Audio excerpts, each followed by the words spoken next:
Hello, guys. This is Shar. Welcome back to the channel. Thank you so much for returning. Now, y'all, this is just some little tidbits, daily tidbits, y'all, or some might call hot topics. Now, I'm going to start off with your, what is it, 47th president, the infamous Donald Trump, and his commuted pardon list. And, all presidents do these commutable pardon lists where they pardon people from jail, literally allowing them out of jail, a new leash on life, just like that, with a stroke of a pen, stroke of a signature, and they're out. Last time he was president, he had three people that was very, very controversial. And then again in 2025, he has another group of people that's very, very controversial. The last time he was president, he commuted the infamous Kwame Kilpatrick. If you're not familiar, he was once the mayor of Detroit, Michigan. If you don't know that story, go look it up. Google it. It was a hell of a story. He was an awful mayor. He stole from the citizens of Detroit. I mean, he got a lot of,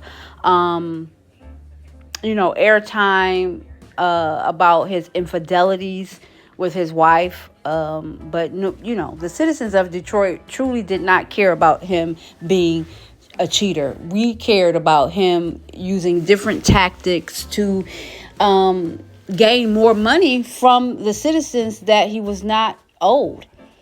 And yeah, Trump gave him a pardon with the promise that he would, advocate for him and promote him for presidency, which he did.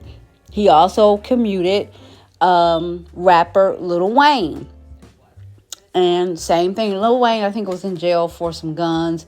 He didn't have a whole lot of time, but he had a whole lot of time. I don't think it was quite 10 years, but, it wasn't life or anything like that. But he commuted him with, of course, him, promoting Trump. And he did it a couple of times. He might have said publicly, some nice things about Trump here or there. And then he also pardoned a lady by the name of Desiree Perez, which she is currently right now the CEO of Jay-Z's Roc Nation. Now, one would say, well, how did she just become the CEO of Roc Nation all willy-nilly? I believe her husband and Jay-Z are or have been friends for a very, very long time, back before he became, famous and this and that. She gained a lot of notoriety for her pardon because she was basically a rat, an informant. She wore a wire with some big rug dealers in Cuba or Mexico or something like that. She initially got caught herself with about 30 bricks, all white bricks. Just hit a lick. Okay, no. She got caught with what they said was about 30 bricks, and that's how she ended up getting, how she ended up being an informant. And she did wear a wire, and she ended up getting time after the fact somehow. But yeah, he commuted her. He pardoned her, and her slate is wiped clean. And then fast forward to 2025, his commuted pardon list is just stripped out. This time he pardoned another rapper YoungBoy, NBA YoungBoy. Now, if you don't know anything about him, and a lot of older people don't, because I think NBA YoungBoy is in his 20s, okay? So a lot of older people may not be familiar, but he has about 10 or 11 kids, about 10 or 9 different baby mamas, and more recently, he did get married and have a couple of kids with the wife, but he also had a kid with boxer Floyd Mayweather's daughter, Yaya, Money Yaya. And they had a little boy together, I believe. And yeah, so, Trump pardoned him. He recently, I believe at the top of the year, he got released, which I was wondering how. I had been hearing a lot of pre-recorded audio between him and Kanye. I'm like, how is he doing a song and he's locked up? Well, to my surprise, he wasn't locked up. He ended up getting a pardon from Trump. And a lot of people don't like NBA YoungBoy because they just say he's just really off the hinges. I was going to say unconventional, but he's definitely unconventional. But they just say he's a bad role model. I mean, he advocates like pill use and just bad language and just, not a good role model for him to have about 10 or 11 kids. And I know once I seen Floyd Mayweather on his social media on his private jet. Don't know where he was going, but he had a big bag full of money, which is, no surprise for Floyd because he's always walking around with a big sack of money. But this time he opened the sack up and he was like, he actually said NBA YoungBoy's name. And it was almost like he was trying to proposition him like you could have this money if you basically give up the rights to his child that he has with his daughter, which is Money Yaya. I believe that's what he was doing. He didn't say those exact words, but, why would you have a big bag of money, open the big bag of money, and then mention NBA YoungBoy, right? Which is his daughter's baby daddy. And say, basically he was like, this, it's all yours, come get it type thing. And I believe that was a plea to, try to get him to, give up his rights as a father to his grandson. And he probably doing that because, again, the young man is just kind of like some would say on the wrong road. In the words of Portia, wrong road. Because of all his rug use and all this and that. But hey, I doubt if NBA YoungBoy ever gives up his right. He may not be the best father, but I doubt if he gives up his rights to his kids. Okay. Anywho, he being Trump also pardoned the Chrisleys. If you know anything about them, they are reality show stars. They had the show Welcome to the Chrisleys or This is the Chrisleys or whatever. It just was a family, a husband, a wife, 2 kids, young adults, basically well-to-do, well-off, rich, whatever you want to call it. Turns out the Chrisleys allegedly had been not embezzling money, but stealing money, or fraudulently, I should say, getting loans from the banks. And I think some of the businesses they were saying that they had, and using as collateral were fraudulent, if I'm not mistaken. I could be wrong a little bit on the details. However, whatever, they've been commuted. They've been pardoned. It is out on social media where the daughter, I believe her name is Savannah Chrisley, recorded going to pick up her dad from being released from jail. I did not see any audio of the mom yet.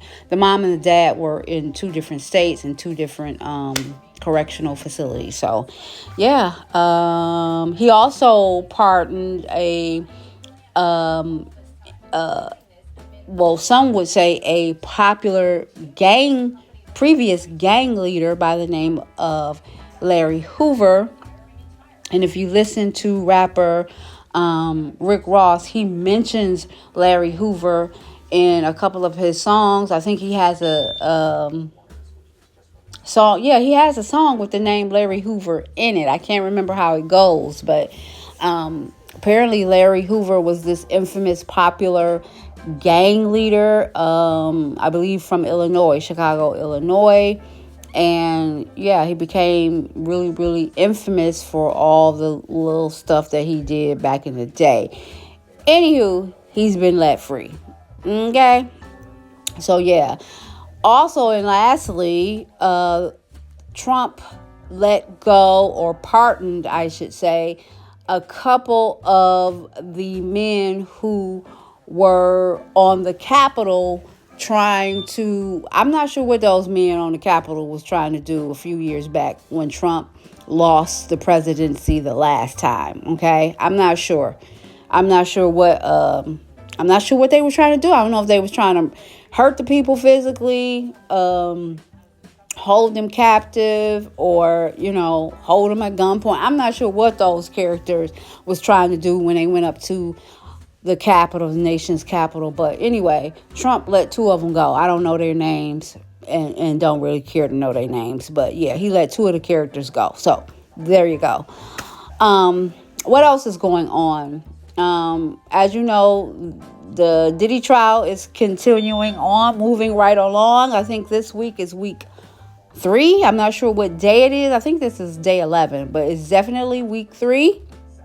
And they've had some riveting testimony from various people. A couple of days ago, we had one of his assistants. They've had a couple of assistants. One lady, 2 guys, if I'm not mistaken, and a stylist.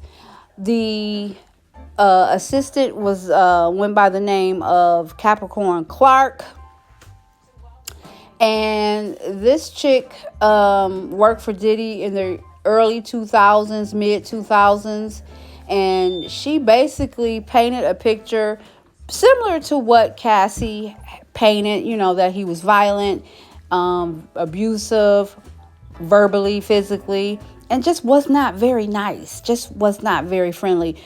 I mean, real talk, Diddy is a monster. Diddy, that man is crazy. He is very, very touched.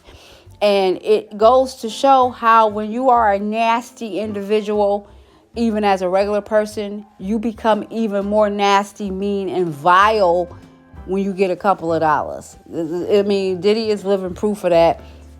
And no matter what happens in this trial, he's going straight to hell with gasoline draws on. But anyway, this Capricorn Clark chick basically indicated in a nutshell that she knew about this whole thing with the rapper Kid Cudi's car blowing up, and that she was present. She got drug into it by Diddy to go over to this man's house and basically watch these people throw this Molotov cocktail into this man's car.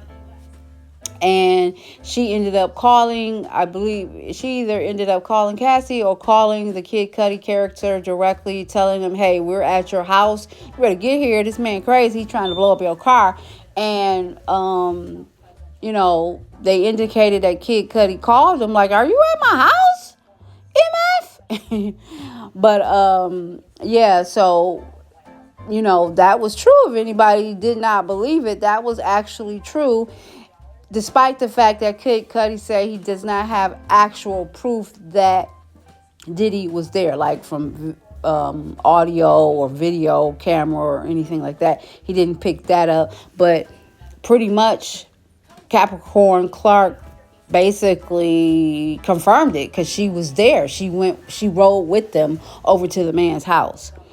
And I thought another funny thing about the Capricorn Clark's testimony is when she mentioned that Cassie went from being a quiet, really subtle, somewhat timid young lady, a model early on, and after just a few years of dating Diddy, she became a little, temperamental, feisty little diva. And meaning, Cassie will kind of get smart with you, get with you, knowing anybody, no one would say anything to her because of Diddy. However, she did get massively verbally and physically abused by Diddy, like massively. And despite of that, for some reason, this girl still wanted to marry him. Like she would still get mad or jealous when he would be talking to other women, or when he would spend like time with other women, like for example Kim and the kids during the holidays or birthdays or things like that, Cassie would still get jealous. Like, girl, you are getting your A kicked, like thoroughly, being called all out of your name. Like, girl, let him go. Anytime he's spending with somebody else, goodbye, good riddance. You know what I mean? But hey, I don't know. I don't know about that. But what was funny, what Capricorn testified to, is that she advised Cassie, you know what, he's so abusive and mean and this and that, and you are so pretty and young, you got your whole life ahead of you, type of conversation, right? Why don't you leave him alone? Like, leave him. Like, let him go. Let him be, move on. Do you. You know what I mean? While you still young and you got all these years ahead of you. And she basically, and I'm paraphrasing, and she basically, Cassie basically replied back and was like, because it was through text. And Cassie pretty much replied back and was like, well, who could I date? Who else is there? Who else could I date? Basically, I've dated Diddy. Like, he's the top of the food chain, you know what I mean, as far as wealth and, status. Who else could I date? She was like, Jay-Z is already taken. I was like, wow, that's crazy that she said that. But I mean, at least she's being honest, and at least she's owning up to Jay-Z was taken. You know what I mean? Obviously, he's married to Beyonce, was married to Beyonce back then, or whatever case may be. And if he wasn't actually married to Beyonce, they were dating. And she did acknowledge, like, hey, he was taken. So can't date him. But the thing was funny was that, girl, you already dated down when you start effing around with Kid Cudi. Kid Cudi is not a Diddy or a Jay-Z in terms of popularity, status, and definitely not financially. So you went all the way down. I mean, you went from like dating a Diddy to like dating a Corey Hardwick, which was one of the Tamia, what's her name? Tia Mowry's ex-husband or whatever. So, girl, yeah. He didn't have any notoriety in the rap game. He didn't have a ton of money. He didn't have a ton of respect or anything from the industry that I know of. I barely know of him. I only think I recognize his name because I think Kanye West discovered him, I believe, but his career never went anywhere. And I'm not trashing him, but I'm just saying, as far as Cassie saying that in her text messages, it's like, girl, you already dated down when you start messing around with Kid Cudi. But anyway, I digress. That is pretty much it, you guys. I just had a few little tidbits, the daily tidbits of the day, y'all. I just thought that stuff was crazy and tripped out. You guys comment down below if you have any thoughts on anything that I've talked about today. Please like the video, subscribe, hit your notifications, and until next time, guys, ciao. And one thing I wanted to add, guys, Elon Musk, if you have not seen in the headlines, the internet right now, Elon Musk has stepped down from being a part of the Trump administration. You know, he headed up that division called DOGE. It's an acronym. I forgot what it stood for. But yeah, basically, they were getting rid of hundreds and hundreds and hundreds of people, starting with the federal government. In a nutshell, it was a way to cut back and reduce spending for the federal government. You know, at this point, it's like thousands upon thousands of federal workers that got their jobs just snatched from under them under this DOGE administration. So, yeah, he just, up jumped and made a, announcement on his X streaming service that he's stepping down. He's stepping away from the White House and stepping away from DOGE. Now, I don't know if DOGE is still going to be a fixture with this administration, but he's not going to be a part of it anymore. And it's like, oh, damn, now you stepping down, you stepping away after you done got rid of hundreds of thousands of people? Really? Like, really? These people is nutsy coop too. nutsy cuckoo just don't care. Just don't care. After getting rid of literally firing so many people. And I don't care if they're getting the severance package. You let go of all these people, now you stepping down. For real? Anyway. Y'all, that's it for real. Drop down comments that do talk back. Like the video, subscribe. And until next time, guys. Ciao.